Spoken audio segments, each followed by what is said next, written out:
تكتاتلوا እንግዲህ إذا كنت في الدنيا عن الخير عاجزا فما أنت في يوم القيامة صانع.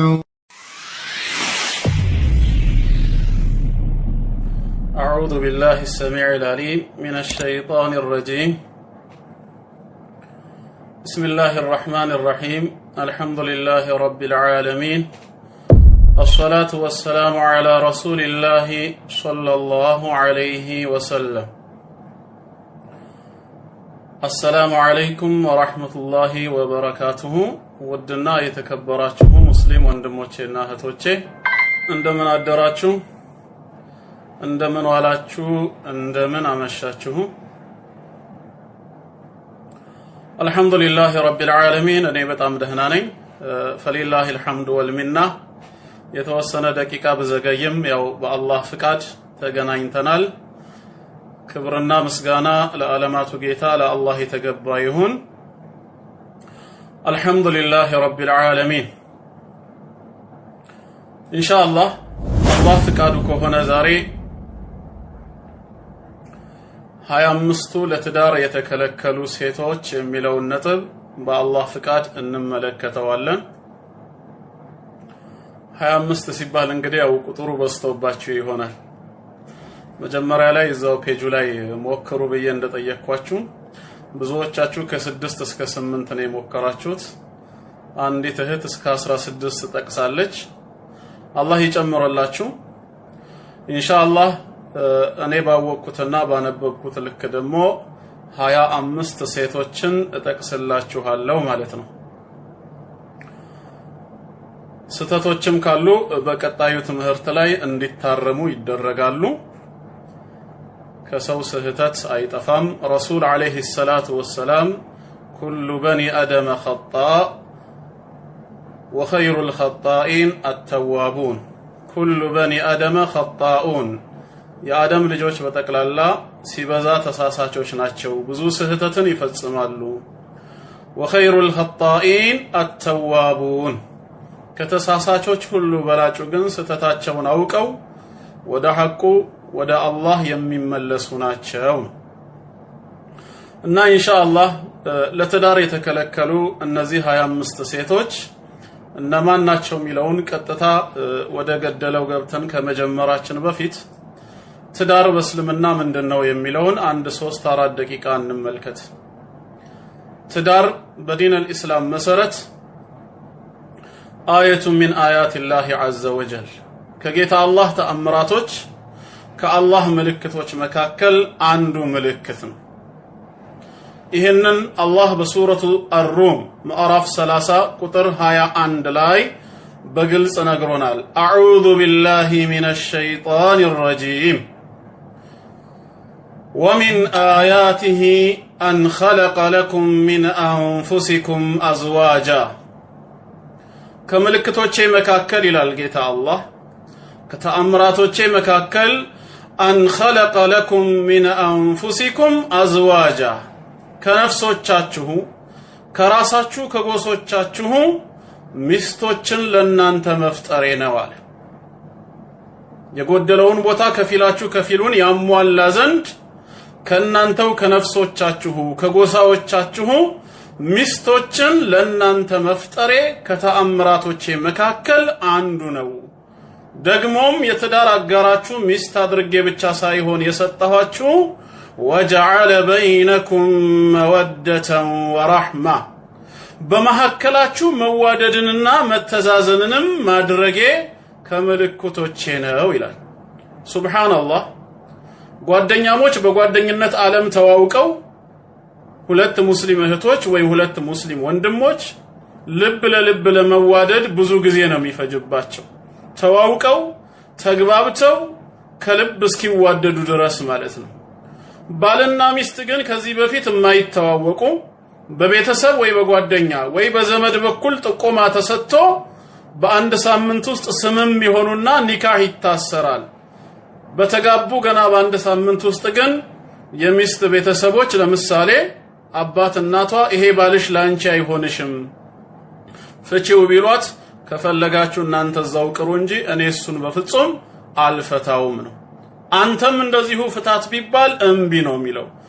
ገና ከተጋቡ ሳምንት አልሆናቸውም ወይ ምንድነው ቢባል አላህ ምን አለ?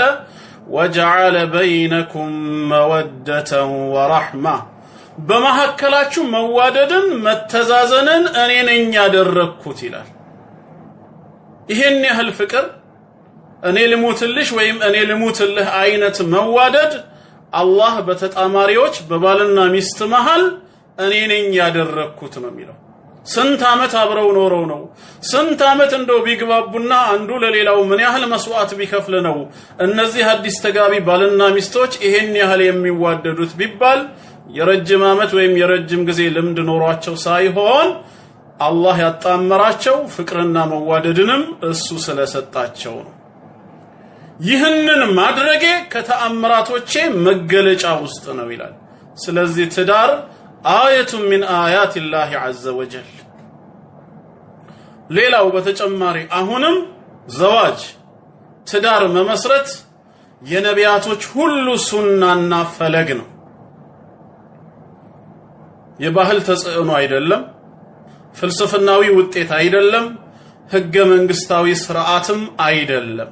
ትዳር አላህ በነቢያቶቹ በኩል የደነገገው የነቢያት ሁሉ ፈለግ ነው፣ ሱና ነው።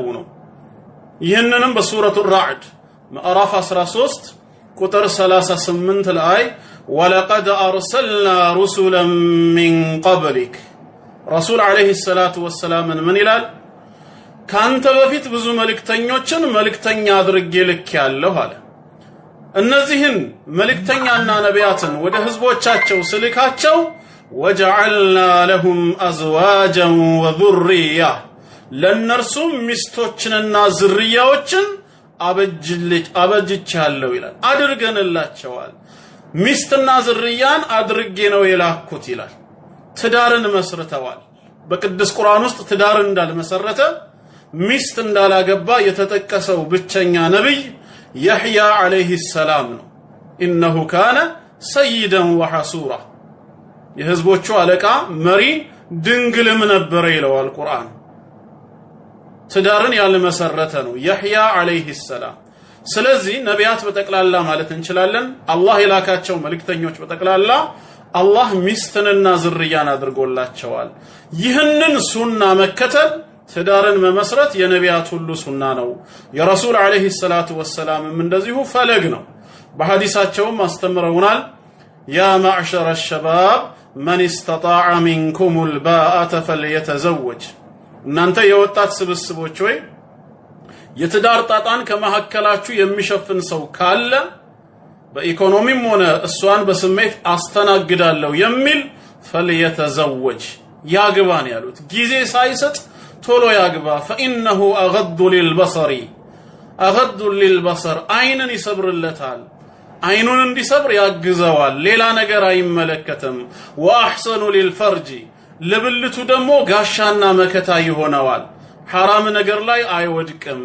ወመን ለም የስተጢዕ፣ የትዳር ጣጣን መሸፈን የማይችል ደግሞ ፈዐለይሂ ቢሰውም፣ ጾምን አደራ፣ ጾምን ያብዛ። ብዙ ካልበላ ስሜትም ብዙ ላይ ይቀሰቀስ ይችላል፣ የሞተ ስሜት ይኖረዋል ማለት ነው። የዛኔ ፈኢነሁ ለሁ ዊጃ፣ ስሜቱን የሚያበርድለት የሚያኮላሽለት ይሆናል ማለት ነው። የቻለ ግን ያግባ። ስለዚህም የረሱል ዓለይሂ ሰላቱ ወሰላም ሱና መሆኑን እንረዳለን። አሁን ትዳር ለመመስረት እንግዲያውስ ካሰብን ማነች የምትፈቀደልኝ ሴት የማትፈቀደዋስ የሚለውን ማወቅ ያስፈልገናል። ምክንያቱም እስልምና የህይወታችን ፈለግ ነው። እስልምና የህይወታችን መንገድ ነው።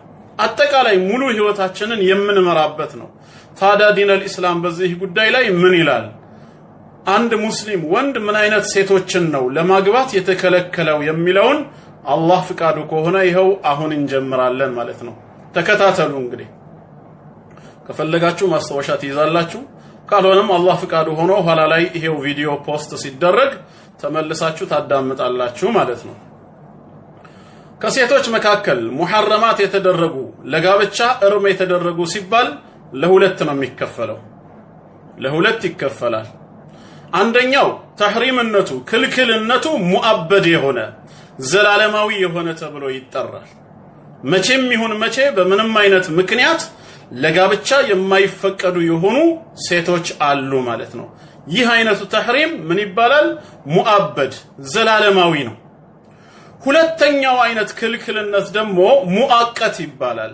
ጊዜያዊ የሆነ በምክንያቶችና በሁኔታዎች ለተወሰነ ጊዜ ያክል ሐራም የተደረገ ያ ምክንያትና ዑዝር ሲወገድ ሲነሳ ግን ተመልሶ የተፈቀደ የሆነ ማለት ነው። ለሁለት ይከፈላል ማለት ነው። አሁን ከመጀመሪያው እንጀምር። ተሕሪም ሙአበድ የሆኑ ዘላለም ልናገባቸው የማንችላቸው ወደ 18 ይጠጋሉ። 19ም መሆን ይችላል። 18ቱም ነው አሁን ማስታወሳችሁ። እነዚህን በሶስት ከፍለን ማየት እንችላለን። 18ቱን ዘላለም ልናገባቸው የማንችላቸውን ወደ ሶስት እንከፍልና እንመለከታቸዋለን። የመጀመሪያዎቹ በስጋ ዝምድና ሰበብ ሁሌም ከነሱ ጋር ጋብቻን መመስረት የማንችላቸው የሆኑ ናቸው። እነዚህ المحرمات في النسب ተብለው የሚጠሩት 7 ናቸው። 7ቱ በሱረቱ ኒሳ ምዕራፍ 4 ቁጥር 23 ላይ ተጠቅሰዋል። ሱረቱ ኒሳ ምዕራፍ 4 ቁጥር 23 ላይ አዑዙ ቢላሂ ሚነሽ ሸይጣኒር ረጂም حرمت عليكم أمهاتكم ይላል ጌታ አላህ። حرمت عليكم በእናንተ ላይ እነሱን ማግባት እርም ተደርጓል፣ ሁሌም አትችሉም። እነማንን? ኡመሃቱኩም ወላጅ እናታችሁን ይላል። አንደኛ ወላጅ እናትን፣ ሁለተኛ ወበናቱኩም የራሳችሁን ሴት ልጅ የአብራኮቻችሁ ክፋይ የሆኑ የራሳችሁ ሴት ልጅ የሆኑትን ልጆቻችሁን ማግባት አትችሉም። ሶስተኛ ወአማቱኩም የአባቶቻችሁ እህት አክስት ብለን የምንጠራቸው ማለት ነው። የአባቶቻችሁ እህቶችን ማግባት አትችሉም። አራተኛ ወኻላቱኩም የእናቶቻችሁን እህት ሹሜዎቻችሁ ማለት ነው። ያው የእናት እህትም አክስት ተብላ ነው የምትጠራው በምንግባባበት ቋንቋ መሰረት። እነዚህ ምን ይባላሉ? አራቱ። አምስተኛ ወበናቱል አኺ ወበናቱል አኺ የወንድም ሴት ልጆች እኛ አጎት የምንሆናቸው የወንድማችን ሴት ልጆች። ስድስተኛ ወበናቱል ኡኽት የእህታችን ሴት ልጆች የእህታችን ሴት ልጆች አሁንም እኛ አጎት የምንሆናቸው ማለት ነው። 7 በመሃል የዘለልኩት ወበናቱኩም የራሳችሁ ሴት ልጆች የራሳችሁ ሴት ልጆች። አሁን እነዚህ 7ቱ አልሙሐረማቱ ፊ ነሰብ የተባሉት ተሕሪሙ ዘላለማዊ የሆነ ያለ ምክንያት የማይነሳ ነው። እንዳትረሱት። አንደኛ ወላጅ እናት ነች። ከማህፀኗ ከአብራኳ ክፋይ ሆነን የወጣን እኛኑ የወለደችን ወላጅ እናት ነች። ሁለተኛ ወበናቱኩም ሴት ልጃችሁ ይላል። የናንተው ሴት ልጆቻችሁ ያብራካችሁ ክፋይ የሆኑ። ሶስተኛ ወአኸዋቱኩም እህቶቻችሁ። ይሄን ነው መሰለኝ የረሳሁት ቅድም። እህቶቻችሁ እዚህ ጋር ትንሽ እንድትቆሙ የምፈልገው እህት ሲባል በአባት ወይንም በእናት ወይንም በሁለቱም የምትገናኙአቸው ማለት ነው። በአባት አንድ የሆናችሁ በእናት ብትለያዩም እህትህ ነች። በእናት አንድ የሆናችሁ በአባት ብትለያዩም እህትህ ነች። ሸቂቅ የምንላት ደግሞ በሁለቱም በእናትም በአባትም የምንገናኛቸው አይቻልም። ነገር ግን የእህትን እህት ማግባት የሚቻልበት መንገድ አለ።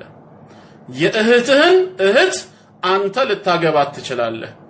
እንዴት? የእህቴ እህት የኔ እህት አይደለችም ወይ ካልክ ያንተ እህት መሆን የማትችል የእህትህ እህት አለች። ማነች እሷ ከተባለ ከእህትህ ጋራ በአንድ ጎን ብቻ የምትገናኝ እቺኛውም እህትህ ካንተ ጋራ በአንድ ጎን ብቻ የምትገናኝ ከሆነ የእህትህን እህት ማግባት ትችላለህ። ምሳሌ እኔ ከአባቴ ጋር ብቻ በአባት የምንገናኝ አንድ እህት አለች። በእናት አንገናኝም። ከአባቴ ጋር ግን ስለተገናኘን እሷ ምን የነች ለኔ?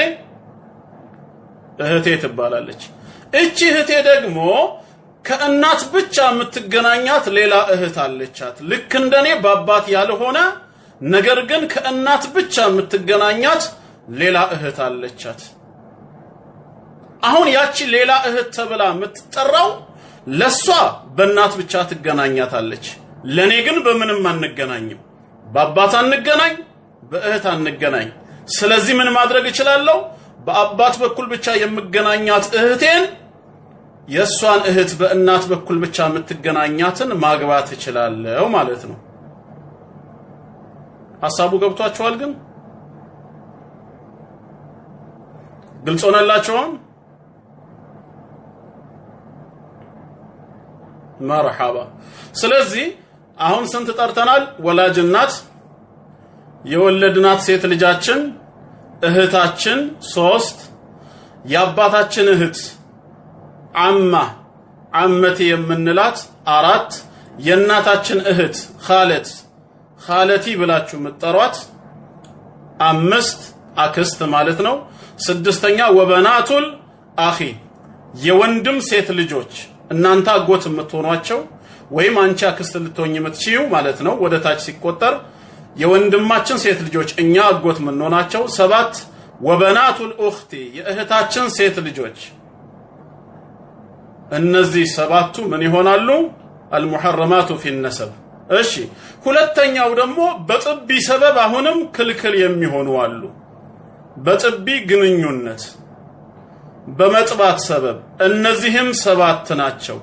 የነዚህም ተህሪምነቱ ተዕቢድ ነው። 7 ናቸው። ረሱል ሰለላሁ ዐለይሂ ወሰለም الرضاعة تحرم ما تحرم الولادة ይላሉ። በስጋ ዝምድና በመዋለድ ሰበብ ሐራም የተደረገውን ነገር በጠቅላላ ጥቢም ሐራም ያደርገዋል። በጥቢም ሰበብ ሐራም ይሆናሉ። እነዚሁ 7ቱ ማለት ነው። ማናቸው 7ቱ ሲባል አንደኛ የጥቢ እናታችን ልክ ወላጅ እናታችንን ማግባት ሐራም ነው እንደተባለው ሁላ የጥቢ እናታችንን ማግባት ሐራም ነው። ጥቢው ስንት ጥቢ ነው? ከስንት ዓመት ጀምሮ ነው የሚለውን በአቅራቢያችሁ ያሉ ዓሊሞችን ጠይቁ። ለጊዜው ግን ጅምሁሩል ዑለማ አብዛኛዎቹ የተከተሉትን መስመር የምንከተለው አንደኛ ማዱን አልሐውለይን ከ2 ዓመት በፊት የሆነ መሆን አለበት። ምክንያቱም የተሟላ ጥቢ የሚባለው እስከ 2 ዓመት ነው።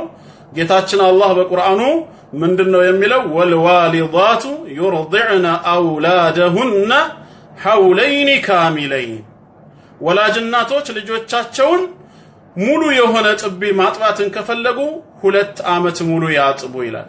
ስለዚህ አንደኛ ጥቢው ከ2 ዓመት በታች መሆን አለበት። ሁለተኛ 5 ጥቢ መድረስ አለበት። 5 ጥቢ ይሄንን ራእይን የተከተልነው 5 ጥቢ እያቋረጠ 1 2 3 እያለ 5 ከደረሰ ስለዚህ በዚህ አይነት መልክ ከሆነ የጥቢ እናታችን ወይም እኛን ያጠባችንን ማለት ነው እንደ እናት ስለምትታይ እሷን ማግባት አይቻልም። ለምንድነው ማታገባት? አጥብታኛለች፣ የጥቢ እናቴ ነች። ልክ የስጋ እናትህ አንተን እንደወለደች የጥቢ እናትህንም እናትህ ትባላለች፣ አታገባትም። ሁለተኛ እንግዲህ የላይኛውን 7ቱን ተከትለን አብረን የምንሄደው እንዲገባን ማለት ነው። የጥቢ ልጄ ያብራኬ ክፋይ የሆነችዋ ትዳር መስርቼ የወለድኳት ሴት ልጄን ማግባት እንደማልችለው ሁላ የጥቢ ልጄንም ማግባት አልችልም። እንደ ልጄ ነው የምትቆጠረው። ማነች ያንተ የጥቢ ልጅ ከተባለ የኔ የትዳር አጋሬ ሚስቴ ያጠባቻት ባለቤቴ አንዲትን ሴት አምጥታ ብታጠባት ከላይ ባየነው መስፈርት መሰረት ማለት ነው ይህቺ ሴት ለባለቤቴ ምኗ ነች? የጥቢ ልጇ ነች። ባለቤቴ እናቷ ነች። እኔ ደግሞ የጥቢ አባቷ ሆናለሁ ማለት ነው። የጥቢ አባቷ ሆናለሁ። ስለዚህ የጥቢ ልጄንም አላገባም። ያብራኬ ክፋይ የሆነቿን እንደማላገባው ማለት ነው በዚህ ሐዲስ መሰረት። ሶስተኛስ የጥቢ እህት ከእናት ብቻ መገናኛትን የስጋ እህቴን ወይም ከአባት ብቻ መገናኛትን የስጋ እህት ወይንም ሸቂቅ የሆነቿን በሁለቱም መንገድ የምንገናኘውን የስጋ እህቴን ማግባት እንደማልችለው ሁላ የጥቢ እህቴንም ማግባት አልችልም። ምን ማለት ነው የጥቢ እህት ከተባለ እኔና ልጅቷ በአንድ ጡት ላይ ከተገናኘ አንድ ሴት እኔንም ይህችንም ልጅ ካጠባችን ጥቢው እንደተባለው 5 ወይም ከዛ በላይ ከሆነ ያቺ ልጅ ለኔ ምን ነች? የጥቢ እህቴ ነች። እኔ ለሷ ምኗ ነኝ? የጥቢ ወንድሟ ነኝ። ሁለታችን ወንድምና እህት ሆነናል። መጋባት አይቻልም፣ ሐራም ነው። አሁን አንድ ጥያቄ ሊነሳ ይችላል እዚህ ጋር። እሺ ሁለታችሁስ በጥቢ ስለተገናኛችሁ መጋባቱ ሐራም ሆኗል። ነገር ግን አንተ እኔ ማለት ነው የሷን እህቶች ማግባት ብፈልግስ? እህት ይኖራታል። እሷ ደግሞ የኔን ወንድሞች ማግባት ብትፈልግስ ምንድነው የምታደርገው? እዚህ ቦታ ላይ ትክክለኛውን ምላሽ ለማግኘት እቺና እኔና ልጅቷ በጥቢ ወንድምና እህት የሆነው ከማን ጠባን የሚለውን ጥያቄ ማንሳት ያስፈልጋል። ከማን እንደጠባን የታወቀ ጊዜ የኔ ወንድሞችና እህቶች የሷ ወንድሞችና እህቶችም የሚመለከታቸው ፍርድ ግልጽ ይሆናል። ጥቢው ከሶስት ነገር አይዘልም። ከልብ ስሙ እዚህ ጋር አሁን ከሶስት ነገር አይዘልም። አንድ እኔ የሷ እናት ዘንድ ሄጄ ይሆናል የምጠባው፣ ይሄን አንድ አድርጉልኝ። ካልሆነስ እሷ እኔ እናት ዘንድ መታ ይሆናል የምትጠባው። ሁለት ይሄ ካልሆነስ እኔም እሷም ከወላጅ እናቶቻችን ውጪ ሌላ ሴት ጋር ሄደን የጠባ ነው። አሁን ሶስት ሆነ ማለት ነው። ከመጀመሪያው ተነስተን እንየው። እኔ ከሆንኩኝ ሄጄ ወላጅ እናቷ ጋር የጠባሁት ማለት ነው። እኔ ከሆንኩኝ የሷ እናት ዘንድ ሄጄ የጠባሁት እቺ ልጅ ምላት ብቻ ሳትሆን የሷ እህቶች ሁሉ በጠቅላላ ለኔ ምንድናቸው? እንደ እህት ነው። ወንድሞቿ በጠቅላላ ለኔ ወንድም ናቸው። ስለዚህ ማንኛቸውንም ከወንድሟም ከእህቷም ማግባት ነው እህቶቿን በጠቅላላ ማግባት አልችልም። እህቶቿን በጠቅላላ ምናልባት እህቶቿ ሁለት አይነት ቢሆኑስ? አንደኛ ከናቷ የተወለዱ የሷ እህቶች ይኖራሉ። ሁለተኛ ከአባቷ የተገኙም እንደዚሁ በአባት ብቻ የሚገናኙ ይሆናሉ። አው ለኔ ሁለቱም አይፈቀዱም ነው ምለው። እቺኛዋ ከናቷ የተወለዱት ማይፈቀዱት ከናታቸው ሄጄ ጠብቻለሁ። ስለዚህ ለነሱ የጥቢ ወንድማቸው ነኝ። እነዛስ በአባት ብቻ የሚገናኙት የሆኑት የሷ እህቶችስ ላንተ ለምን ይከለከላሉ ሲባል በአባት እገናኛቸዋለሁ። ምክንያቱም እቺን እናቷን ስጠባ ለእናቷ የጥቢ ልጅ እንደሆንኩኝ ሁላ እናትየዋ ያላት ማለት ያገባት ባሏ ደግሞ ለኔ የጥቢ ባሌ ነው። ማን ነው? የጥቢ አባቴ ነው። የጥቢ አባቴ ከሆነ ስለዚህ የሱ ልጆች ሁሉ ምንድናቸው? ለኔ እህቶቼ ናቸው። እነሱም በአባት በኩል ተያዝኩኝ ማለት ነው። ከነዚህች ጋር በእናት ከዛ ጋር በአባት ተያዝኩ። ግልጽ ሆነላችሁ አሁን? ስለዚህ እኔ ከናቷ ሄጄ ከጠባሁኝ ለኔ አይፈቀዱም። ግን እዚሁ ላይ ሳትወጡ ማለት ነው ለሷስ እሷ ግን እኔ ዘንድ መጣ የኔን ወንድሞች ማግባት ትችላለች። የኔን ወንድሞች ለምን? ከወንድሞቼ ጋራ በምንም አልተገናኘችም። በስጋ ዝምድና አይተዋወቁም። በጥቢ ደግሞ እንዳይባል መታ አልጠባችማ። መታ የጠባችሁ የለም። ስለዚህ እሷ እኔ ዘንድ መታ ወንድሞቼ ጋር ትዳር መመስረት ስትችል እኔ ግን የሷ እህቶች ጋራ ትዳር አልመሰርትም። ይሄ በአንደኛው ጥቢ ነው። ሁለተኛው ደግሞ ነገሩን እንገልብጠውና እሷ ነች መታ የጠባችው ተባለ። እናቴ ዘንድ መታ የጠባችው እሷ ከሆነች ደግሞ ምን ይሆናል? ሁክሙ በተቃራኒው ይሆንና እሷ ከኔ ወንድሞች ጋራ መጋባት አትችልም። ወንድሞቼ በጠቅላላ ለሷ ምን ይሆናሉ? የጥቢ ወንድሟ ይሆናሉ። ማንንም ማግባት አትችልም ማለት ነው። የዛኔ እኔ ግን የሷን እህቶች አገባለሁ። የሷን እህቶች ከኔ ጋር በጥቢ አልተገናኘንምና ስለዚህ ቅድም እሷ የኔን ወንድሞች እናቷ ጋር ሄጄ በመጥባቴ ሰበብ ለሷ ማግባት እንደተፈቀደው አሁን ደግሞ የጠባችው ያንተ እናት ዘንድ ነው ከተባለ ደግሞ እሷ የኔን ወንድሞች ማግባት አትችልም። የሷን እህቶች ግን ሄጄ አገባለሁ ማለት ነው። ከዚህ ውጪ ከሆነ ሶስተኛው ላይ ነው አሁን ጥያቄው። ኖ አንተም እሷን በጥቢ የተገናኛችሁት ከወላጅ እናቶቻችሁ ውጪ ነው ሌላ ሰው ዘንድ ነው ከተባለስ ደግሞ ምን ይባላል? እንደዛ ከሆነ አንድ እኔና እሷ የጥቢ ወንድምና እህት በመሆናችን አሁንም አንጋባም። ሁለተኛስ ያ ሌላ ሰው ዘንድ ከተባለው ጋራ ነው የሚገናኘው። ሌላ ሴት ጋራ ሂደን ጠብተን ከሆነ የዛች ሴቶች ልጆችን ማግባት አንችልም ነው። ወንድሞቹ ለኔም ለሷም ወንድም ናቸው፣ ሴቶች ልጆቹ ለኔም ለሷ እህቶች ናቸው። ነገር ግን የኔና የሷ ወንድምና እህቶች እርስ በርስ መጋባት ይችላሉ። የኔ ወንድሞች የዚችን የጥቢ እህቴን ሄደው እህቷን ሊያገቡ ይችላሉ። የሷ ደግሞ ወንድሞች እኔ ዘንድ መተው እህቶቼን ሊያገቡ ይችላሉ። ሁለቱን የሚያገናኛቸው የለም። ሁክሙ የሚሰጠው በሚጠባው ሰውና በመታጠባው ላይ ነው ማለት ነው። ስለዚህ አሁን ከዚህ በመነሳት ሌላ ቦታ ከሆነ ጥቢው ያገናኘን የኔ እህቶች ሁሉ ለሷ ወንድሞች ይፈቀዳሉ ማለት ነው። የኔ ወንድሞች ሁሉ ለሷ እህቶች የተፈቀዱ ይሆናሉ። እናም በጥቢ አሁን ማን حرام ሆነ? አንድ የጥቢ እናት፣ ሁለተኛ የጥቢ ልጄ ሚስቴ ያጠባቻት፣ ሶስተኛ ደግሞ የጥቢ እህቴ በአንድ ሴት ጥቢ የተገናኘ ናት ማለት ነው። አልহামዱሊላህ ግልጽ ከሆነላችሁ። አራተኛ የጥቢ አክስት፣ የጥቢ አክስት ይሄም ግልጽ እንዲሆነላችሁ ትንሽ ማብራሪያ ልስጣችሁ። የጥቢ አክስት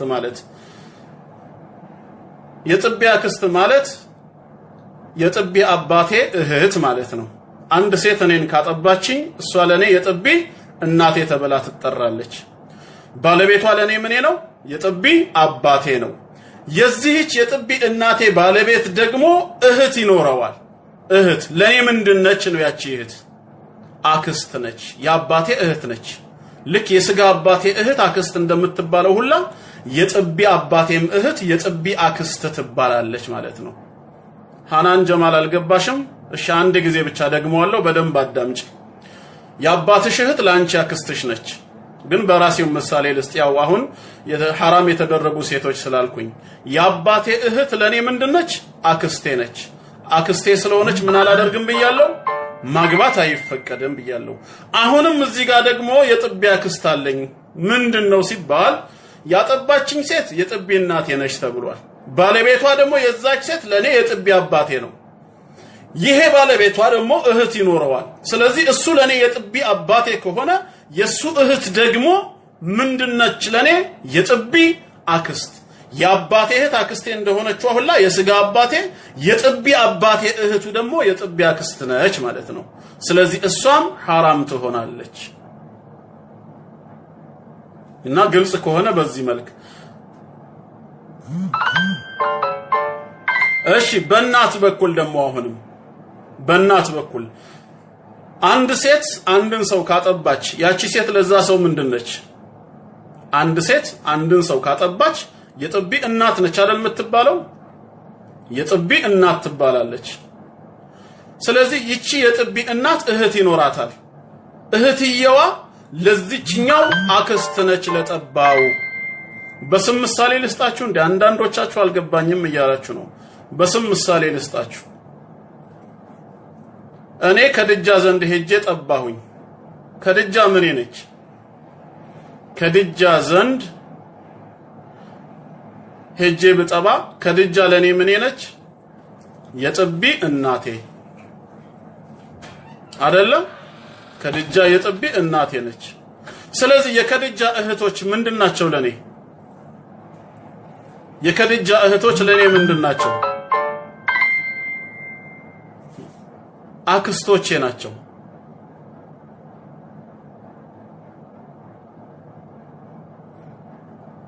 አክስቶቼ ናቸው እንጂ ምክንያቱም የእናቴ እህት ናቸው። የጥቢ እናት ነች አላልኩም እንደ ከድጃ። ስለዚህ የጥቢ እናቴ ከሆነች እንደ እናት የምትታይ ከሆነ የሷ እህቶች ለኔ ምንድናቸው? አክስት ናቸው። እሺ የከድጃ ባለቤት ለኔ ምኔ ነው? የከድጃ ባለቤት ለኔ ምኔ ነው? አባቴ ነው፣ የጥቢ አባቴ። ከድጃ የጥቢ እናቴ ከሆነች ባለቤቷ ደግሞ የጥቢ አባቴ ነው። እሺ የሱ እህትስ? አባቴ ከሆነ እሱ የሱ እህትስ አክስቶቼ ናቸው። አሁን ገባችሁ?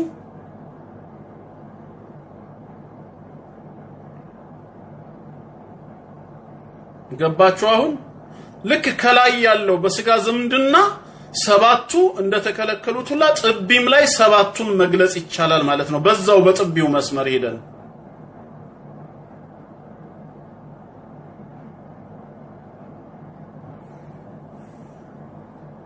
እሺ 5 ገባን አይደለ? ግልጽ ከሆነላችሁ 5 ገብተናል። እኔን ያጠባችኝ እናቴ 1፣ ሁለተኛ ደግሞ የጥቢ ልጄ ሚስቴ ያጠባቻት ሴት ብያለሁ፣ የጥቢ ልጄ። ሶስተኛ ደግሞ የጥቢ እህቴ በአንድ እናት ጡት የተገናኘን የጥቢ እህቴ። አራተኛ ደግሞ የጥቢ አክስት ብያለሁ፣ ማለትም እኔን ያጠባችኝ የጥቢ እናቴ የባለቤቷ እህት። አምስተኛ ደግሞ አሁንም የጥቢ ሹሜ ወይም አሁንም አክስት እኔን ያጠባችኝ የጥቢ እናቴ እህቶቿ። ስድስተኛ ደግሞ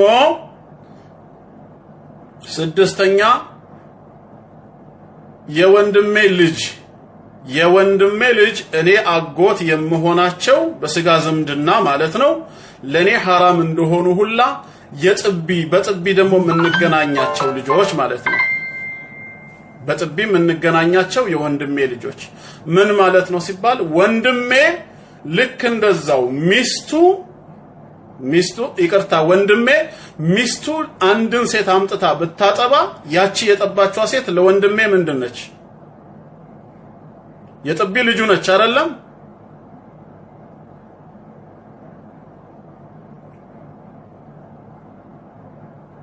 የጥቢ ልጁ ነች። ግልጽ ነው?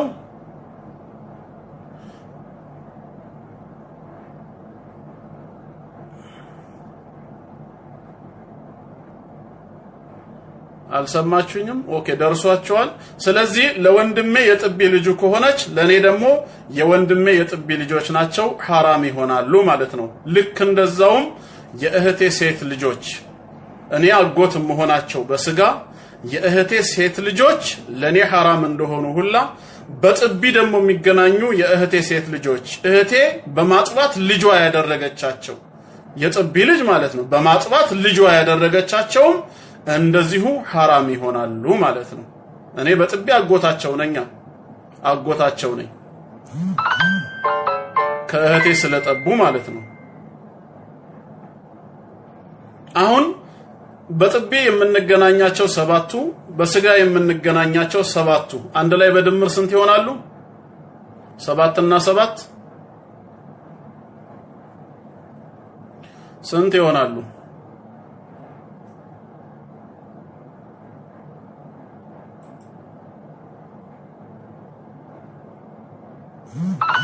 14 ይሆናሉ ማለት ነው። 14 ይሆናሉ። ያው ቁርአኑ ላይ እዚህ ጥቢ ላይ ካሉት ሁለቱን ጠቅሷቸዋል። በዚሁ ሱረቱ ኒሳ ቁጥር 23 ላይ ማለት ነው ወኡመሃቱኩም ላቲ አርضعنكم ይላል። እናንተን ያጠቧችሁ የጥቢ እናቶች ወአኸዋቱኩም ሚን الرضاعة በጥቢ ደግሞ የተገናኛችሁ የጥቢ እህቶቻችሁ በማለት ይጠቅሳል። ሌሎቹ የተቀሩት 5ቱ ልክ እንደ አንሳቦቹ በነሰብ እንደተገናኘ ነው። በነስ ለምን አልተጠቀሱም? ያው ሐዲሱ ላይ ተገልጿል።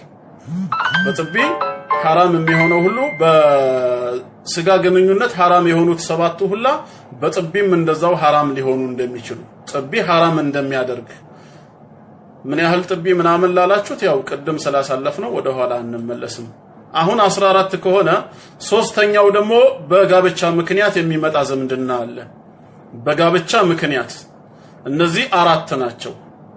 በጋብቻ ምክንያት በጋብቻ መዛመድ 4 ደግሞ አሉ حرام የተደረጉ 4 አሉ። ማናቸው እነዚህ ሲባል አንደኛ ዘውጀቱል አብ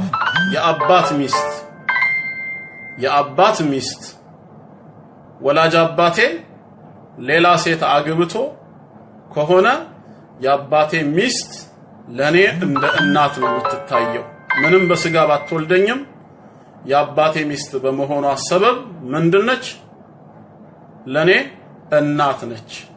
አባቴ بمجرد عقده لها የጋብቻ ቃል ኪዳን ብቻ ስለፈጸመ ለኔ حرام ሆናለች። ከሷ ጋር አብረው አንድ ቀን ተኙ አልተኙ ሌላ ነገር ነው። ጋብቻ ቃል ኪዳን ብቻ ስለፈጸመ ይሄንንም ከልባችሁ ተከታተሉ። አንድ በሉ እሺ። ሁለተኛ የልጄ ሚስት የኔ አብራኬ ክፋይ የሆነው የልጄ ስል ከጀርባዬ የወጣ ማለት ነው የማደጎ ልጅ ማለት አይደለም የኔ ልጅ ትዳር መስርቶ ሚስት ቢያገባ ከዛ በኋላ ቢሞትባት ወይንም ደግሞ ቢፋታት የሚስቴ ልጅ እንደ ልጄ ነው የምትታየው እኔ ላገባት አልችልም የኔ ልጅ ነችና ሁለት እነዚህን በቁርአን እዛው ላይ እናገኛቸዋለን ሱረቱ ኒሳ ቁጥር 21 ላይ ولا تنكحوا ما نكح آباؤكم من النساء ይላል አባቶቻችሁ ከሴቶች ያገቧቸውን አታግቡ ነው ያለው ሁለተኛ ደግሞ የልጅ ሚስት ያለው وحلائل أبنائكم الذين من أصلابكم የናንተው የጀርባዎቻችሁ ውጤት የሆኑ የልጆቻችሁ ሚስቶች ለናንተ حرام ናቸው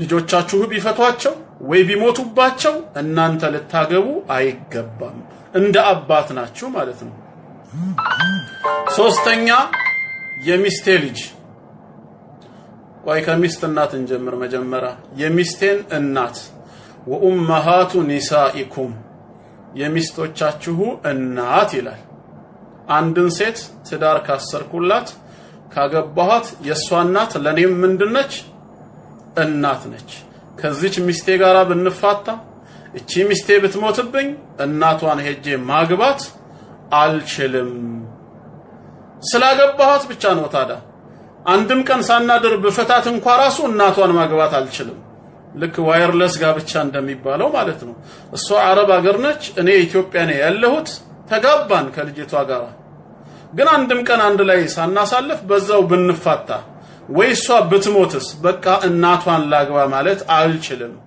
እናቴ ሆናለች እናቷ ከልጇ ጋር ስላገባሁኝ ስለተጋባሁኝ አራተኛው ግን ከዚህ ለየት ይላል የሚስቴን ሴት ልጆች ማግባት የሚስቴን ሴት ልጆች ወረባኢቡኩም ላቲ ፊ ሁጁሪኩም በእናንተ ጉያዎቻችሁ ስር ያሉ ሴት ልጆች ሚን ኒሳኢኩም ከሚስቶቻችሁ የሆኑ የሚስታችሁን ሴት ልጆች ምን ማለት ነው ሚስቴ ሌላ ትዳር መስርታ ይሆናል ከዚህ በፊት እኔን ሳታገባ ሌላ ትዳር መስርታ ልጆችን ወልዳለች ዛሬ እኔ አገባኋት እኔ እሷን ካገባሁኝ የሷ ሴት ልጆች ለኔ እንደ ልጅ ይታያሉ ማለት ነው ግን አንድ ሸርጥ አለው ነው ከሚስት እናት ለየት የሚለው ምንድነው የሷ ሴት ልጆች እኔ እንዳላገባቸው حرام እንዲሆኑ ከሚስቴ ጋራ ቢያንስ አንድ የፍቅር ጫወታ ማሳለፍ አለብን አላቲ دخلتم بهن የገባችሁባቸው የተገናኛችኋቸው ነው የሚለው እነዚህን ሚስቶች ትዳር መስርታችሁ ግንኙነት ከፈጸማችሁ እነዚህ ሚስቶቻችሁ ከሌላ ባለ ትዳር ወልደው የነበሩት ሴቶች ሁሉ ለናንተ حرام ነው ግን فإن لم تكونوا دخلتم بهن በእነሱ ላይ ያልገባችሁባቸው ቢሆን አለ አንድን ሴት አገባኋት ኒካህ አሰረን ሩቅ ነበር አልተገናኘንም ነገር ግን ወደኔ ሳትመጣ እኔም ወደሷ ሳልሄድ አንድም ጊዜ ግንኙነት ሳንፈጽም በዛው አየር ላይ ብንፋታስ ብንለያይ ይሄ ከሆነ فلا جناح عليكم የነሱን ሴት ልጆች ብታገቡ ችግር የለውም ከሌላ የወለዱትን ማለት ነው ማግባት ይቻላል አሁን ለምን ከሚስቴ ጋራ ሸርጡ አልተሟላም አንድ ቀን እንኳን ቢሆን ወይም አንድ ጊዜ መገናኘት የሚባለው አራት ሆነ ማለት ነው አይደለ አራት እዚህ ጋር የአባቴ ሚስት የልጄ ሚስት የሚስቴን እናት የሚስቴን ከሌላ የወለደቻቸው ሴት ልጆች እነዚህ በጋብቻ ምክንያት ዝምድና የተሳሰርናቸው አራቱ ከላይ 14 ደምረናል አሁን ካሉት አራት ጋራ በድምሩ ስንት ይመጣሉ በድምሩ ስንት ይመጣሉ 18 ይመጣሉ እነዚህ 18ቱ ሙሐረማቱን ኢለል አበድ ዘልዓለም حرام የተደረጉ ናቸው መቼም ሐላል አይሆኑም ማለት ነው ዘልዓለም 18 አሁን ሁለተኛው ክፍል ላይ ልንሄድ ነው አንደኛውን አየነው ሁለተኛው ክፍል ደግሞ ሙአቀት የሆነ ሙአቀት ጊዜያዊ የሆነ ሐሳባችሁ ከኔ ጋር ይሁኑ አብሽሩ የሚረብሹትን ተዋቸውና ከኔ ጋር አድርጉ በሆነ ሰበብ በሆነ ምክንያት ለተወሰነ ጊዜ ያክል ሐራም የተደረጉ ሰበቡ ሲወገድ ሐላል የሚሆኑ ደግሞ አሉ። ሰባቱን ልጥቀስላችሁ። ሰባት ተጠቅስላችኋለሁ ለጊዜው። አንደኛ ቢሰበቢል ጀምዕ በመሰብሰብ ሰበብ ጊዜያዊ እርም የሆኑ አሉ። ሁለት ማናቸው ሲባል ሁለት እህትማማቾችን በአንድ ማግባት፣ ይሄ የመጀመሪያው ነው። ሁለት እህትማማቾችን በአንድ ትዳር ጥላ ስር ማድረግ አላህ ወአን ተጅመዑ በይነል ኡኽተይን ብሏል።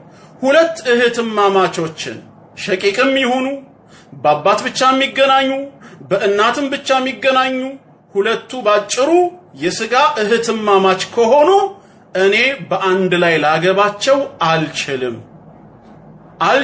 ማለት ግን እስከ ዘላለሙ ማለት አይደለም። ያ ምክንያት እስካለ ድረስ ማለት ነው። ምክንያቱ የተወገደ ጊዜ ግን የሚቻልበት ሁኔታ አለ። ኸዲጃና አይሻ እህትማሞች ናቸው። እሺ ኸዲጃን አገባዋት። አይሻን ስለምንድን ነው ማታገባት ቢባል ኸዲጃ በኔ ስር እስካለች ድረስ እስካልሞተችብኝ ወይስ ካልተፋታን እህቷን አይሻ ማግባት አልችልም። አንድ ላይ መሰብሰቡ ክልክል ተደርጓል። ነገ ከኸዲጃ ጋር ተጣልተን ከተፋታን ወይንም ደግሞ ኸዲጃ የአላህ ቀደር ሆኖ ብትሞትብኝ እህቷን አይሻን በቀጣዩ ማግባት እችላለሁ። በቀጣዩ ገብቷችኋል? ኖት ኦንሊ ከሞተች ኡሙ ፈውዚያ ከተፋታንም ጭምር። አንዳንድ ሰው ምን ይላል? ያቺ ሚስትየው ወይም እህትየው በህይወት እያለች እንዴት እሷን ታገባለህ ስለሚል ነው። በህይወት እያለች ከተፋታን ምን ይከለክላል? በዚሁ ትዳር ውስጥ እያለች ዝምድናን ላለመቁረጥ በትዳር ላይ ሌላ ትዳር እህቷን አላገባም። ይሄ ዝምድና መቁረጥ ነው። ከዚህኛዋ ግን ከተፋታን ምንድነው ችግሩ? ወይም ደግሞ ከሞተች ግልጽ ነው አይደለ? አዎ። እሺ ሁለተኛ ሴት ልጅን ከአክስቷ ጋራ ማግባት፣ ልክ ከእህቷ ጋራ በአንድ ማግባት እንደተባለው ሁላ ሴት ልጅን ከአክስቷ ጋራ ማግባት አይቻልም። የአባቷም እህት ይሁን የእናቷም እህት ትሁን ሴት ልጅን ከአክስቷ ጋራ ማግባት ረሱል ሰለላሁ ዐለይሂ ወሰለም ቡኻሪና ሙስሊም በዘገቡት ሐዲስ አቢ ሁረይራ ረዲየላሁ ዐንሁ እንዳስተላለፈው ላ ዩጅመዑ በይነል መርአቲ ወዐመቲሃ ሴት ልጅን ከአባቷ እህት ከአክስቷ ጋራ ወላ በይነል መርአቲ ወኻለቲሃ ወይንም ከእናቷ እህት ከሹሜዋ ከአክስቷ ጋራ ጀምዕ ማድረግ መሰብሰብ አይቻልም ብለዋል የአላህ መልእክተኛ። ስለዚህ ከአክስቷ ጋራ አላገባም። መቼ ነው ይሄን ማድረግ የምችለው? ወይ ከሷ ጋር ተፋተን ካልሆነም ከሞተችብኝ አክስቷን የዛኔ ላገባ እችላለሁ። ግልጽ የሆነላችሁ ይመስለኛል። ሴት ልጅ ከአክስቷ ሲባል እንግዲህ ግዴታ ወደ ላይ ማለት አይደለም፣ ወደ ታችም ይሰራል። ምን ማለት ነው? ለምሳሌ ኸዲጃን አገባኋት። የአይሻ ደግሞ እህቷ አይሻ ነች ብያቸዋለሁ ቅድም። የአይሻ ልጆችንስ ማግባት አልችልም። ምክንያቱም የአይሻ ልጆች ከአይሻ ልጆች አንዷን ባገባ ኸዲጃ ምንድነች ለነሱ? አክስት አይደለች እንዴ? ሴት ልጅን ከአክስት ጋር ማግባት ሊሆንብኝ ነው። ስለዚህ ወደ ላይም የሷ አክስት ሆኖ ወይም ወደ ታች እሷ አክስት የምትሆናቸው ብለንም ብንወርድ ያው ነው ማለት ነው። አይበቃም ነው። ሁለት ተገኘ ማለት ነው ከሰባቱ። ግን ተህሪሙ ሙአቀት ነው እንዳልኳችሁ፣ ሙአቀት ነው፣ ጊዜያዊ ነው። ሶስተኛ እንቀጥል። አሁንም ጊዜያዊ የሆነ ሰበቡ ሲወገድ የሚፈቀድ ሶስተኛ በሶስት የተፈታች ሚስቴን ማግባት። በደንብ እዚህ ጋር እየሰማችሁ አሁንም በሶስት የተፈታቿን ሚስቴን ማግባት።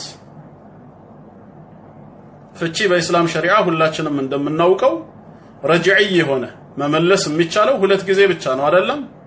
አላህ በሱረቱል በቀራ ቁጥር 229 ላይ አጠላቁ መረታን ፍቺ ሁለት ጊዜ ነው ይላል። ሰውየው እየፈታ ሚስቱን ሲመልስ ሁለት ጊዜ ድረስ መመለስ ተፈቅዶለታል። ከዚህ በኋላስ ፈኢምሳኩም ቢማዕሩፍ መልካም በሆነ አያያዝ መያዝ ነው። አው ተስሪሑም ቢኢሕሳን ወይ ደግሞ መልካም በሆነ መልኩ ማሰናበት ነው። ስለዚህ አሁን ከባለቤቴ ጋራ አላህ ቀደረ አላህ አይወስነውና በሶስት ተፋታን እንበል ነው እና ለትምህርት ስለሆነ ነው። በሶስት ከተፋታን እሷን መመለስ አልችልም። ነገር ግን ለኔ حرام የምትሆነው በጊዜያዊነት ነው። ምክንያቶቹ ያ የተወገዱ ጊዜ ተመልሳ ሚስቴ ልትሆን ትችላለች። ምንድነው እሱ ሲባል ሌላ ትዳር መስርታ ከዛ በኋላ ከዛ ሰው ጋር ሳትስማማ ቀርታ ያ ሰው ቢፈታትና ባይመላለሱ ወደ ድሮ ባሏ ወደኔ መምጣት ብትፈልግ የዛኔ ላገባ ትችላለህ ማለት ነው። ይህንኑ እዚሁ ሱራ ቁጥር 230 ላይ ምን አለ? እሺ አብራራዋለሁ አዳምጡ።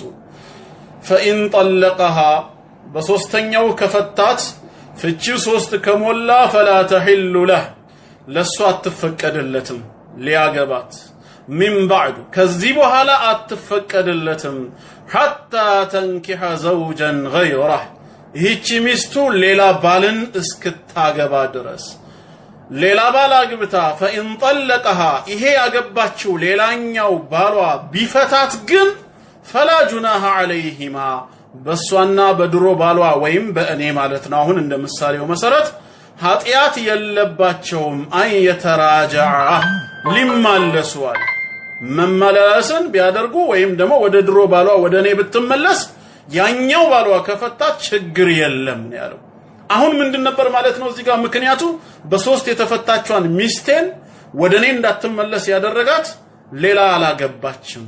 ሌላ አግብታ እሱ ከፈታት ወደ እኔ መመለስ ትችላለች ማለት ነው። እዚህ ላይ ታዲያ የሚነሳው ነጥብ ምንድነው? ሌላ ያገባችው ወደ እኔ ለመመለስ ነው ወይስ ትክክለኛ ትዳር ነው?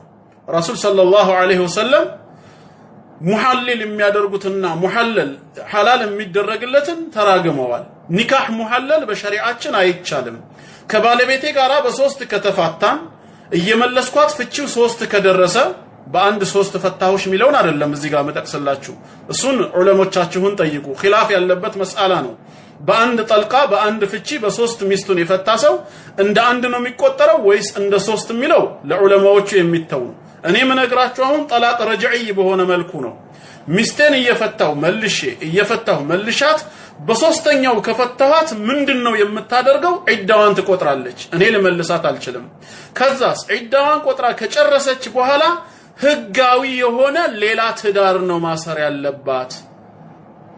የሷ ቤተሰቦች ከጎን ሂደው የሆነን ባል እባክህ አግባትና ፍታት፣ ለምን ወደ ድሮ ባሏ እንድትመለስ ሐላል እንድትሆንለት አንተ አግባትና ፍታት አይነት ቋንቋ በረሱል ሰለላሁ ዐለይሂ ወሰለም አስረግሟል።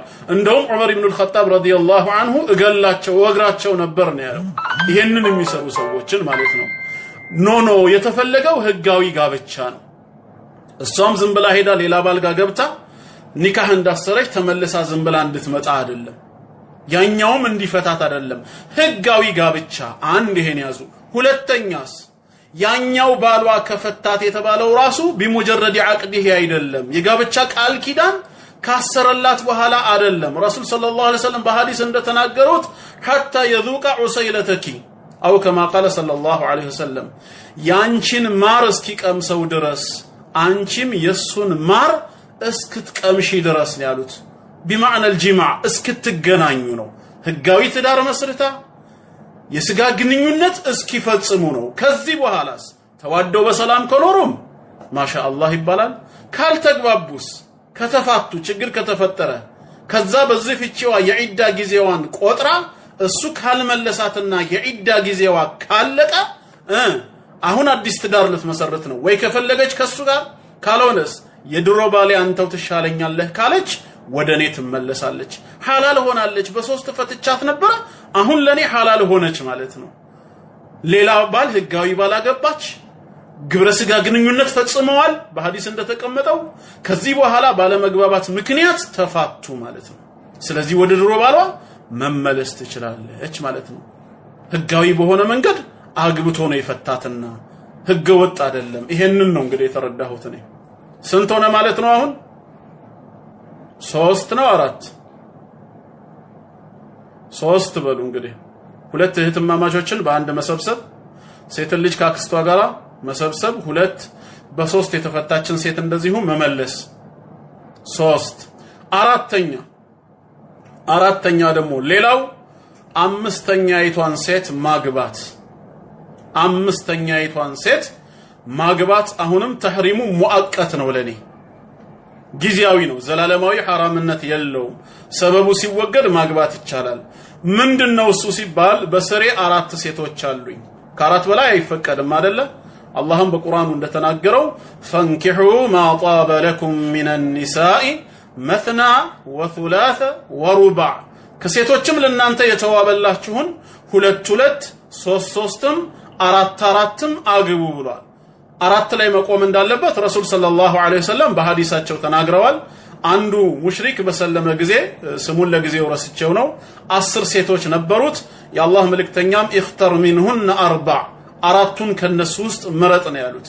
ታዲያ አሁን 4 ሴቶች በስሬ ያሉ 4 ሴቶች መቼ ነው አምስተኛ ማግባት የምትችለው ከተባልኩኝ ዘላለሙኑ አልችልም ማለት አይቻልም። ምንድነው? ከ4ቱ ከአንደኛው ጋር ብንፋታ ብትለይ ወይ ደግሞ ብትሞት 3 ቀሩኝ አይደል? በሞተቿ ወይም በተፈታቿ ቦታ አምስተኛ የነበረቿን ሴት ማምጣት እችላለሁ ማለት ነው። አምስተኛ የነበረቿን ሴት ማምጣት እችላለሁ። እሺ ማናት እሷ? ፉላና ትባላለች። እሺ ግልጽ ሆነላችሁ መሰለኝ። እንግዲህ 4 በሉ። 4 አደረስኩት አይደል ወይስ 3 ነው? አሁንም 4 ነው። አምስተኛ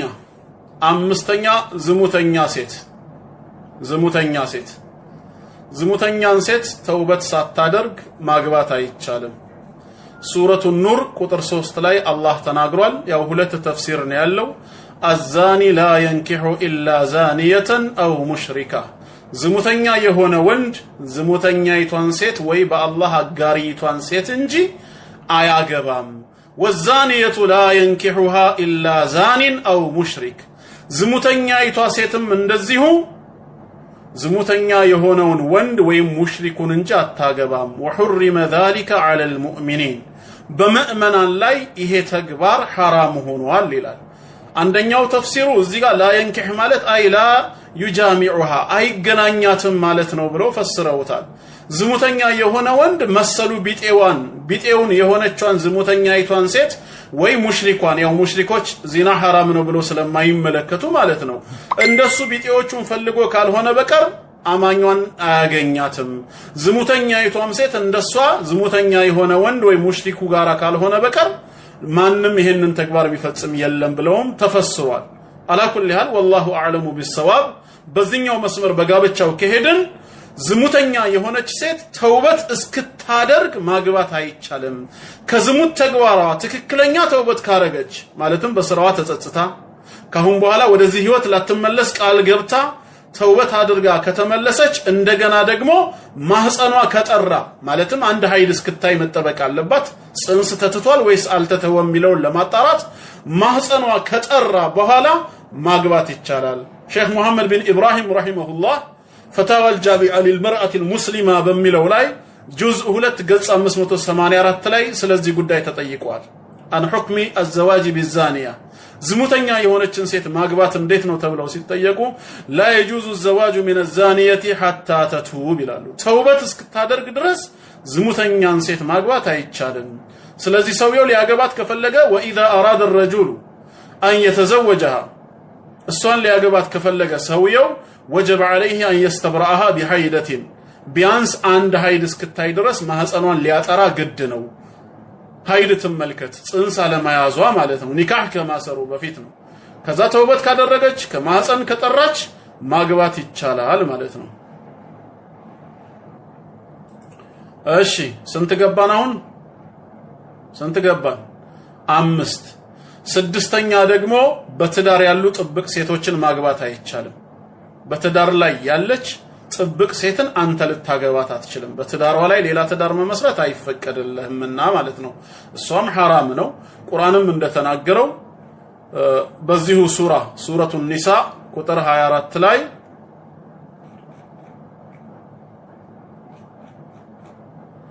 والمحسنات من النساء الى الله ከሴቶችም በትዳር ጥብቆች የሆኑትን አታግቡ በእናንተ ላይ حرام ነው إلا ما ملكت ايمانكم እጆቻችሁ ንብረት ያደረጓቸው በጦር ሜዳ የተማረኩ ባሮች ብቻ ሲቀሩ ይላል ያው ስለ ባርነት ህግ አሁን ስለማንማር ወደ ጉዳዩ እንመለስና በትዳር ጥብቅ የሆነችን ሴት ማግባት አይቻልም ከባለቤቷ ካልፈታት ባለቤቷ ፈቷት የዒዳ ጊዜዋን ካልጨረሰች አይቻልም ባለቤቷ ከፈታት የዒዳ ጊዜዋን ከጨረሰች የተፈታች ሴት ነች ማግባት የዛኔ ትችላለህ ነው ተህሪሙ ሙአቀት ነው ስንት ገባን 6 አትሉም 5 አይደለም 6 ነው አንደኛ ሁለት እህትማማቾችን በአንድ መሰብሰብ ብለናል ሁለተኛ ሴት ልጅን ከአክስቷ ጋራ ማግባት ብለናል ሶስተኛ በሶስት የፈተዋትን ሚስቴን መመለስ አልኩኝ አራተኛ በስሬ 4 ሚስት ኖረው ሌላ ቢያሻኝ የሚለውን አብራራሁላችሁ አምስተኛ ዝሙተኛ የሆነች ሴት አሁን አየን ስድስተኛ ደግሞ በትዳር ያለች ሴት ሰባተኛውና የመጨረሻው ሃይማኖት የሌላትን ሙሽሪክ ወይ ካፊር ሴት ሃይማኖት የሌላት ከአህለል ኪታብ ውጪ የሆነች አይሁድ ወይ ክርስቲያን ያልሆነች ማለት ነው ያው የአህለል ኪታብ ሴቶችን ማግባት ይቻላል ወይስ አይቻልም በሚለው ከዚህ በፊት አንዴ በፌስቡክ ላይ የጻፍኩት ጽሁፍ አለ ፔጁ ላይ ገብታችሁ ማየት ትችላላችሁ ነገር ግን ዲን የሌላት አይሁድ ወይ ክርስቲያን አህለል ኪታብ ያልሆነችን ካፊር ወይ ሙሽሪክ ሴት በፍጹም ማግባት አይቻልም ሱረቱል በቀራ ቁጥር 221 ላይ ወላ ተንኪሑል ሙሽሪካቲ ሐታ ዩእሚን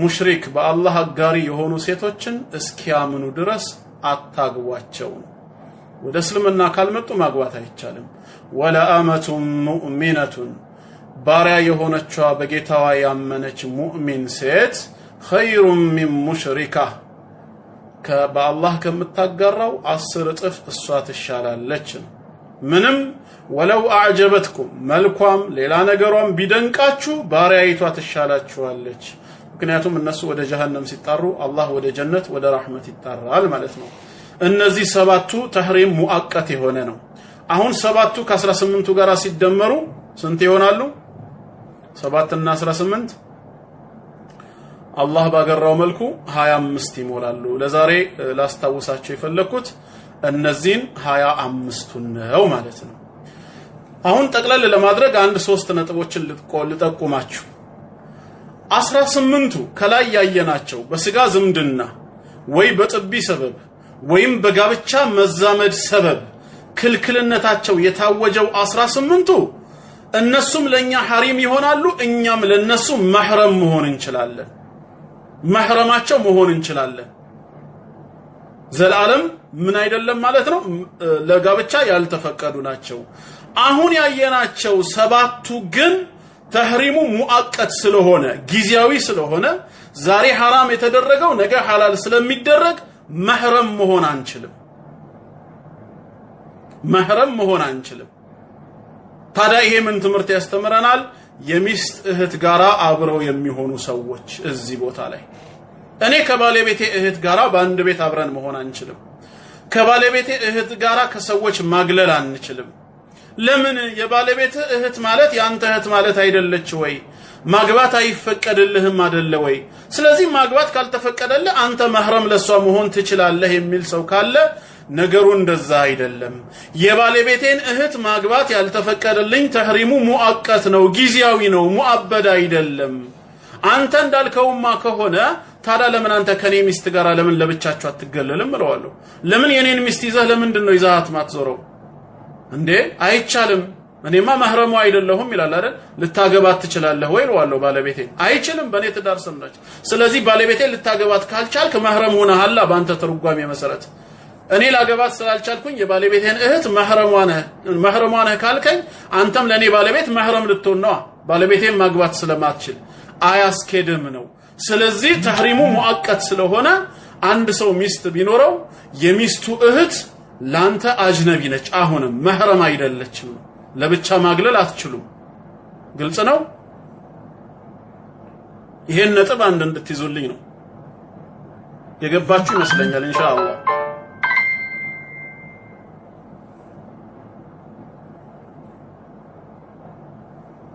ሁለተኛ ደግሞ ማስተዋወሳችሁ እናት እህት አክስት ይያልኩኝ ሳስተምራችሁ እግረ መንገድ ወደ ላይና ወደ ታች ያሉትም አብረው እንደሚቆጠሩ ታሳቢ አድርጉት ትምርቱ ላይ ማብራሪያ ያልሰጠሁት ለምንድነው እሱን ካብራራሁት የባሰ ግራ ስለምትጋቡ ነው ለምሳሌ እናቶቻችሁን ማግባት حرام ሆነ ከተባለ እናት በሚለው ውስጥ ወላጅ እናት አያት ያባት እናት አያት ቅድመ አያት ይያለ ወደ ላይ ይሄዳል ማለት ነው ወደ ላይ ይሄዳል ሁሉም እናት ናቸው ሴት ልጃችሁን ማግባት አትችሉም ከተባለ ያብራክ ክፋይ የሆነቿን ሴት ልጅ ብቻ ሳይሆን የልጅ ልጅ ይያለ በወንዱም በሴቷም በኩል ያሉ የልጅ ልጆች ሁሉ ወደ ታች ይወርዳል እነሱም አብረው ይካተታሉ አክስት ማግባት አይቻልም ከተባለ እንደዛው በእናት ባባት ባያት ይያለ ያንኑ መስመር እየጠበቀ ይሄዳል ማለት ነው ይሄ እዛ ቢብራራ ግራ ላይ ያጋባ ስለሚችል በየ ነው የተወኩት ይሄ ነው እና ሌላው አንድ ደሞ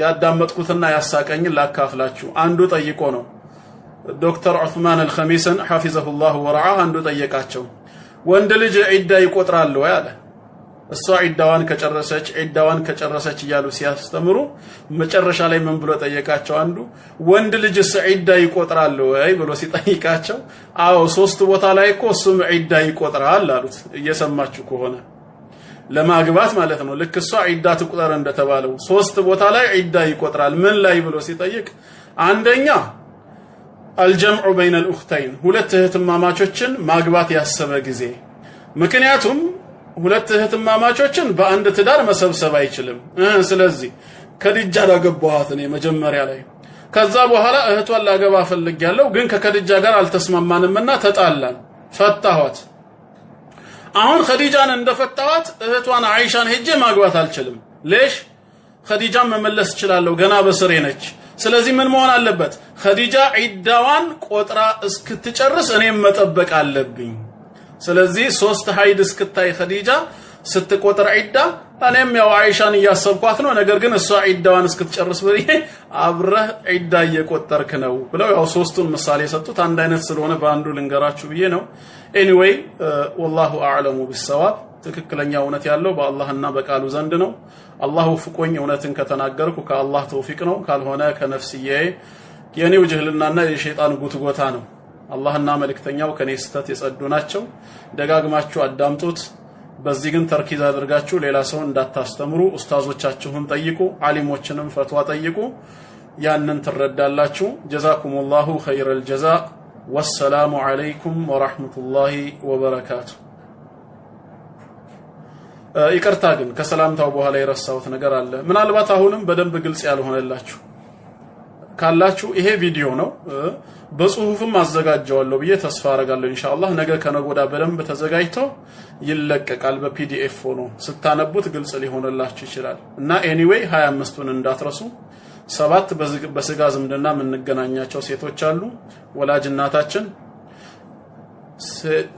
ሴት እህታችን ሴት ልጃችን ሶስት አትሉም የወንድማችን ልጅ አራት እኛ አጎት ምን ሆነው የእህታችን ልጅ አምስት የአባታችን እህት አክስት ስድስት የእናታችን እህት ኻለት ወይም ደግሞ ሹሜ እሷ ማክስት የምትባለው ሰባት እነዚህ ሰባቱ አሉ ሁለተኛ ደግሞ በጥቢ ያጠባችን የጥቢ እናታችን አንድ በሉ የጥቢ እህታችን እንደዚሁ ሁለት በጥቢ የተገናኘናት ሶስተኛ የጥቢ ልጃችን ማለትም የኛ ባለቤት ያጠባቻት ማለት ነው አራተኛ ደግሞ እኛ አጎት ምን ሆናቸው በጥቢ ወንድሞቻችን አባቴ ሆነዋቸው በጥቢ ያመጧቸው ማለት ነው የወንድማችን ልጅ አምስተኛ ደግሞ የእህታችን ልጅ በጥቢ የምንገናኛት እህታችን በማጥባት ልጇ ያረጋቻት ስድስተኛ ደግሞ ያጠባችን የጥቢ እናታችን እህቷ ለኛ አክስት ምትሆን ሰባተኛ ያጠባችን የጥቢ እናታችን የባለቤቷ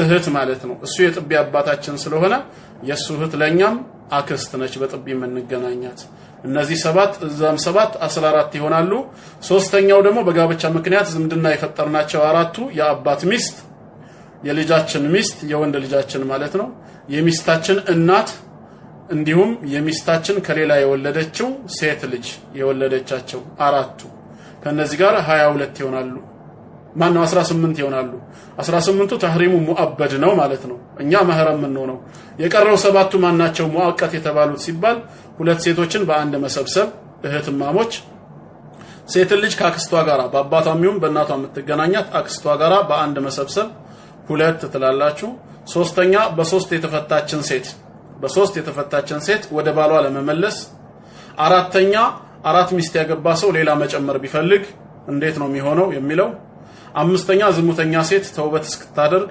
ስድስተኛ በትዳር ከለላ ስር ያለች እስክትፈታና ከዒዳዋ እስክትጸዳ ሰባተኛ ዲን የሌላት ሴት እስክታምን ድረስ እነዚህ 25 ናቸው አላህ በሰማነው ተጠቃሚ ያድርገን ወሰላሙ ዐለይኩም ወራህመቱላሂ ወበረካቱ